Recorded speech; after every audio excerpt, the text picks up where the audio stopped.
सबको इस सुंदर सी दोपहर का स्वागत करता हूं। मैं डॉक्टर गोविंद निर्मल आज अपनी एक सुंदर सी कहानी जो मेरी आप बीती है मैं आपके समक्ष प्रस्तुत करना चाहता हूं। मेरे एक कहानी का संदर्भ है, मैंने उसे छू लिया। ये कहानी मेरी आप बीती है, जो मैंने अनुभव किया है मैंने उसी को ही पन्नों में मैंने उतारा है। इसके लिए मैं आपको ये कहानी का जो मूल तत्व है मैं वही आपको बताने का प्रयत्न करूँगा। मेरी कहानी इस प्रकार है। मेरी उसकी मुलाकात एक बस स्टॉप पे हुई थी, उसी का ही पूरी कहानी का मेरा विवरण है। कहानी इस प्रकार है। मैं अपनी ज़िंदगी से हमेशा की तरह अपने आप में खोया सा, अपने विचारों में डूबता उतरता अपने मंजिल की तरफ बढ़ रहा था। मन में आया कुछ घूम लूँ। आज मन कुछ खिन्न था, बड़ा दुखी था। काम का इतना बोझा जो था, परंतु आशा निराशा अपनी बाहें फैलाए मेरा इंतज़ार कर रही थी। मेरे जीवन में नया अध्याय जुड़ने वाला था। मुझे आज भी याद है वो चेहरा, बड़ा मासूम सा, कुछ अबोध और उलझा सा। मैं रोज़ की तरह अपने घर को बढ़ रहा था। मैंने उसे एक नज़र देखा। वो मेरे चेहरे पर अपनी हिरन के समान पानी जैसे भरी आंखें गाड़े हुए था। पता नहीं वो मुझसे क्या चाहता था। मैंने उसे देखा और ज़रा सा मुस्कुराया। मेरे मुस्कुराते ही मानो एक जादू सा हो गया। वह मेरे पास आकर खड़ा हो गया और मुझसे बात करने का कोई ना कोई बहाना ढूंढने लगा। हमारे जैसे जो प्राणी होते हैं, इन्हें समाज सेवा करने का बड़ा भूत सवार होता है। बबैया भाषा में यूँ कहो कि बड़ा कीड़ा होता है समाज सेवा करने का या खुद को अपने आप को महान बनाने का। और ये मौका मैं कैसे जाने देता। दुनिया की इतनी ठोकरें खाने के बाद भी मुझे अकल ना आई थी। मैंने तुरंत उसे पूछा, क्या चाहिए? वो हंसा। उसने कहा, कुछ नहीं। फिर मैंने पता नहीं क्या सोचकर उसे चाय पीने का निमंत्रण दिया और मेरे ये पूछते ही मानो एक जादू सा हुआ। उसका चेहरा खिल गया और उसने तपाक से जवाब दिया, हाँ हाँ क्यों नहीं। और हम चाय पीने के बहाने बगल के ही चाय के टपरी पे जा खड़े हुए।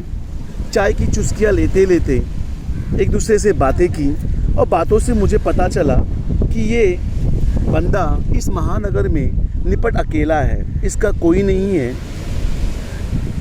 और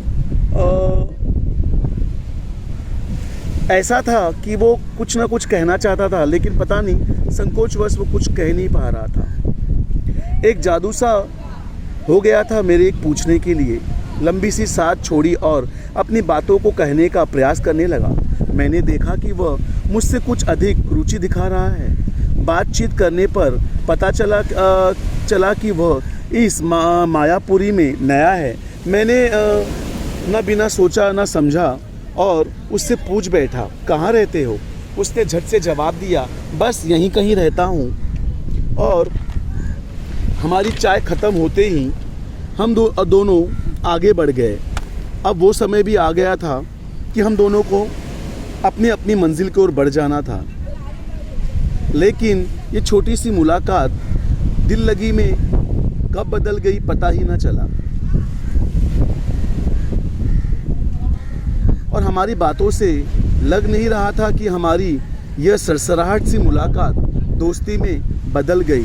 बात करते करते 2 घंटे कब बीत गए पता ही नहीं चला।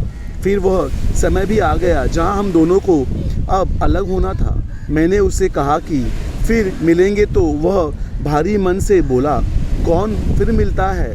मैंने सुनते ही कहा, क्या?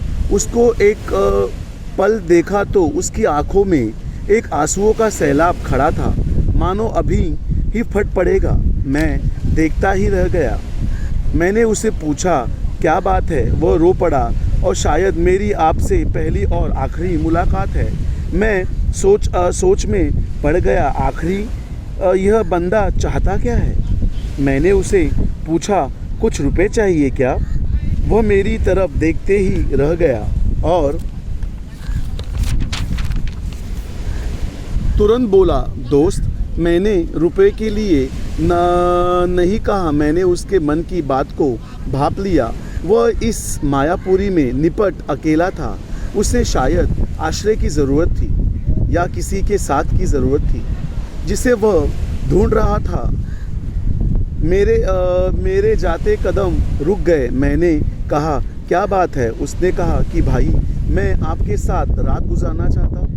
मैं एक समय के लिए डर गया कि क्या बात है और अपने अकेलेपन को याद करने लगा।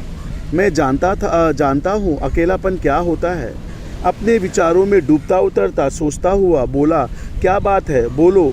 वह अपनी हिरणों के समान पानी से भरी आँखों को मुझ पर ताकता हुआ तपाक से बोला, मुझे रात सहारा दे दो। और क्या था, मुझ पर तो समाज सेवा का भूत सवार ही था। यूँ बोलो, महान बनने का एक और मौका मिल गया। मैंने सोचा सिर्फ एक ही रात की बात है।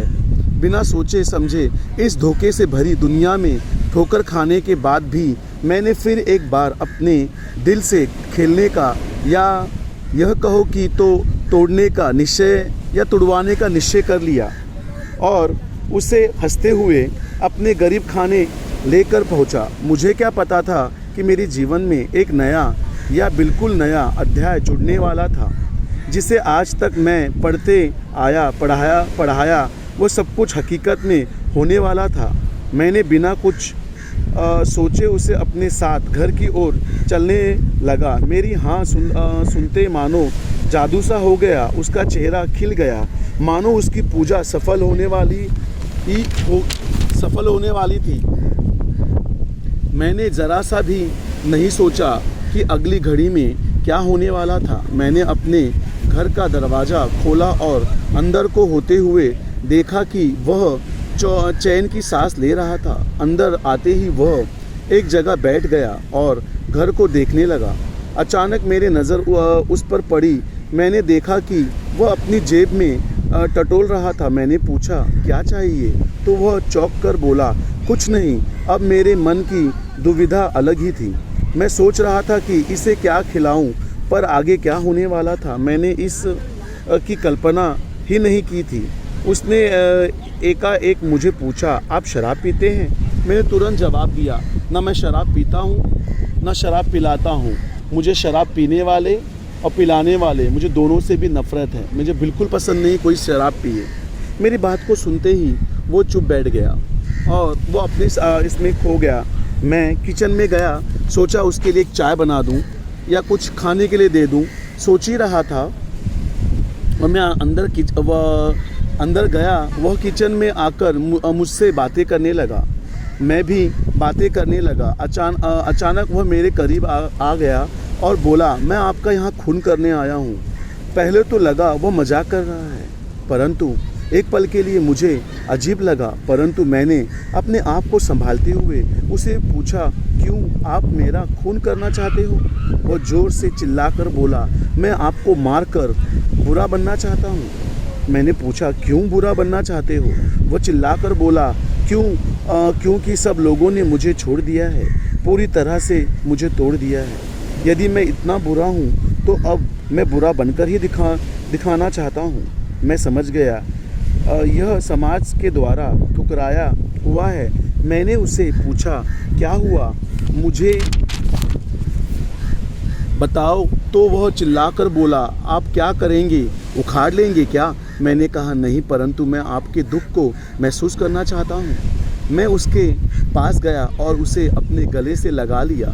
वो 1 मिनट तक चुप हो गया और फिर ज़ोर से रोने लगा। बोला, मेरी माँ ने मुझे छोड़ दिया क्योंकि मैं सिगरेट पीता था। बाप ने घर से निकाल दिया क्योंकि मैं आवारागर्दी करता था। मेरे दोस्त अच्छे नहीं थे। मेरी गर्लफ्रेंड ने छोड़ा क्योंकि मेरे घर वालों ने मुझे छोड़ा।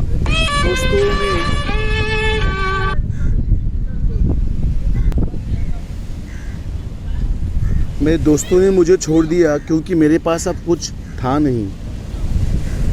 वे जान गए थे कि अब मुझसे दोस्ती करने का कुछ मिलने वाला नहीं था। किसी ने कभी मुझे समझा ही नहीं। सबने अपने अपने फ़ायदे के लिए मुझे छोड़ा। किसी ने मुझे गले लगाकर नहीं पूछा कि मैं क्या सोचता हूँ। मुझ पर क्या बीत रही है। मैं चुपचाप सुन रहा था। वह मेरी छाती से लिपटकर बुक्का फाड़कर रोए जा रहा था। मैं उसे अपनी गोदी में समाने की कोशिश कर रहा था। जितना मैं उसे अपने पास लेता वह उससे अधिक मेरी गोदी में सिमटता जा रहा था। मुझे लग रहा था कि कितने साल तक वह किसी के प्यार और अपनेपन को तरसता रहा होगा। वह अपनी बाहों को मुझसे लिपटने का प्रयास कर रहा था, मानो बरसों के बाद किसी ने उसे गले से लगाया था। वह रोए जा रहा था। मैंने उसे चुप कराते हुए उसके आंसू पोंछने लगा। वह लगातार रोए जा रहा था। मैं उसे अपने गोदी में लेकर सोफे पर बैठ गया। वह मेरे और करीब आ गया। वह बोला, मैं बहुत अकेला हूँ, मेरा कोई नहीं है। मैं उसे चुप करा रहा था। एकाएक वह और लिपट गया। बिना कुछ कहे वह बहुत कुछ कह चुका था। बिना कुछ कहे मैं उसे लेकर सोफे पर लेट गया। वह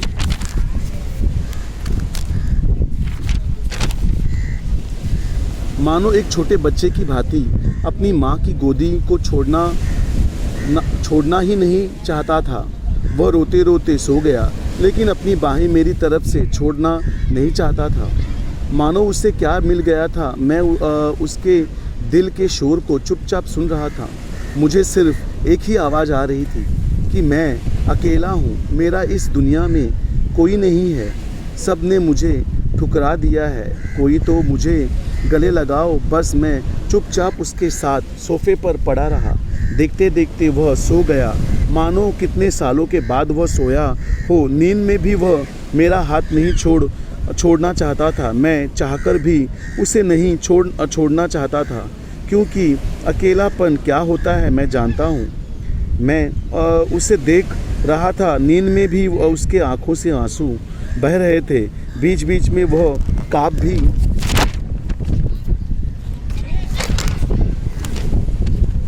रहा था।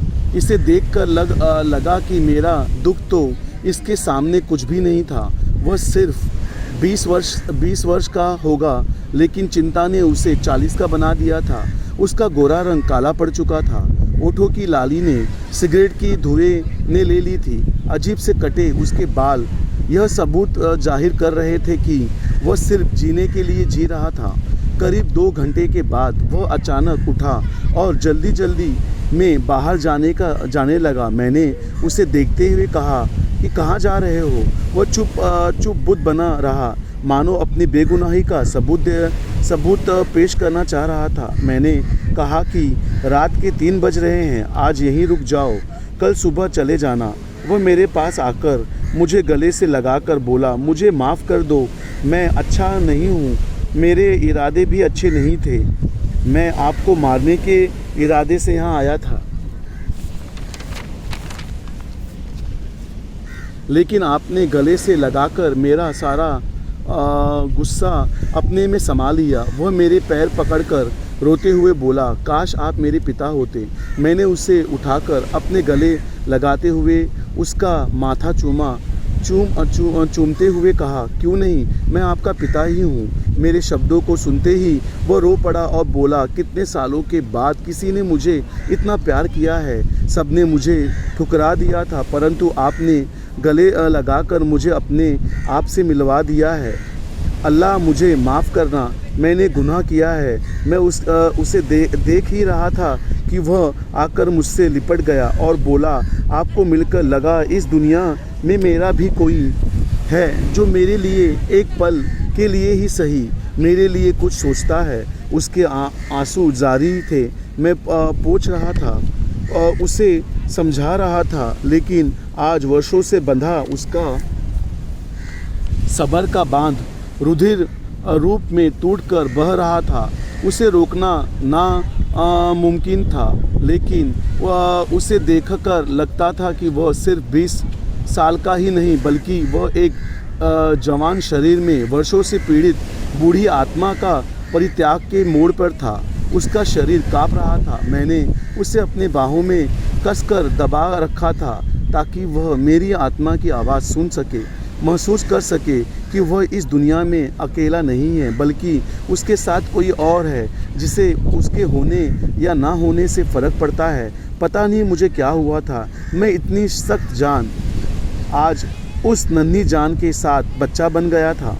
मेरी सारी मोहब्बत आंसू बनकर बह रही थी। मैंने अपने आप को देखा और सोचने लगा, यह क्या है? आज तक मेरे जीवन में कितने उतार चढ़ाव आए, परंतु यह क्या हुआ? आज मैंने देखा वह संकोचवश अपना चेहरा छुपा रहा था। मैंने उसके माथे को चूमते हुए कहा, बेटा कोई बात नहीं है, अब सब कुछ ठीक हो जाएगा। अब आपको प्यार करने वाला है ना, तो अब आपको चिंता करने की ज़रूरत नहीं है। वो खुश हो गया और बोला, मैं क्या करने आया था और मेरे साथ क्या हो गया? आज मुझे आपके रूप में मेरा परिवार मिल गया, आप मेरे सब कुछ हो। मैं आज तक जो भी किया वह यह समझ कर रहा था कि मेरे आगे पीछे कोई नहीं है, परंतु आज से मेरे पास आप हैं। मैं उसे देखते ही रह गया। एक सरसराहट सी मुलाकात किसी की ज़िंदगी बदल सकती है, आज पता चला। मैं उठा और घड़ी देखी तो सुबह के 4 बज रहे थे। मैंने उससे पूछा, चाय पीना है? वह हंसकर बोला, हाँ। मैं अंदर किचन में गया, चाय का पानी रखा। मैंने पीछे पलट कर देखा तो वह मेरे पास आकर मुझसे लिपट गया और बोला, अब्बा आप मेरे साथ हमेशा रहना। मैंने उसे कहा, मैं तो आपके साथ हमेशा ही था, सिर्फ मिलना बाकी था। वह एक छोटे से बच्चे की भांति मुझसे लिपटा रहा। मैं अपनी सारी ज़िद को पूरा करता रहा, जैसे वह मेरी ही औलाद हो। एक पल के लिए लगा कि यह क्या है, यह कौन है, परंतु यह ज़्यादा समय तक नहीं रहा। उसने जब कहा कि मैं हमेशा इस दुनिया में आपको ही ढूंढ रहा था, मैंने कहा, अब तो मैं मिल गया ना? वह हंसा और बोला, हाँ, मुझे आज सब कुछ मिल गया है। और उसने अपने जेब से मेरे स्वर्ग जाने की सामान निकालकर मेरे सामने रखा। मैंने देखा कि एक बड़ा सा चाकू और एक रस्सी थी। मैंने कहा, यह सब अंदर रख दो। उसने कहा, नहीं, अब मुझे इसकी ज़रूरत नहीं है, यह आपकी अमानत है, मैं आपको सौंपता हूँ। मैंने हंस के कहा, ये मेरी अमानत है? उसने कहा, हाँ, मैं आपको मारने के लिए लाया था, तो ये आपकी अमानत थी। मैंने उसे चाय पिलाई और उसे लेकर नीचे आ गया। उसे पूछा, अब बोलो कहाँ जाना है? वह बोला, जहाँ मिले थे वहीं छोड़ दो। मैं उसे लेकर चला। वह ऐसे चल रहा था जैसे उसने दुनिया जीत ली हो। वह इतना अधिक खुश था कि बस मैं कुछ कह नहीं सकता। मैंने उसे जाते समय कुछ रुपए दिए और उसे गले से लगाते उसके माथे को चूमा और बोला, भगवान आपकी हिफाजत करे। शायद मैंने उसके दिल को छू लिया था, शायद मैंने उसे छू लिया था, या यूँ कहो शायद उसने मुझे छू लिया था। ये सरसराहट से मुलाकात कब हमारे रिश्ते में बदल गई मुझे पता ही नहीं चला। और सचमुच अब मुझे लगा था कि मैंने आज इतने बरसों में पढ़ाते पढ़ाते मैंने आज किसी को छू लिया था, उसकी आत्मा को, उसके शरीर को मैंने छू लिया था।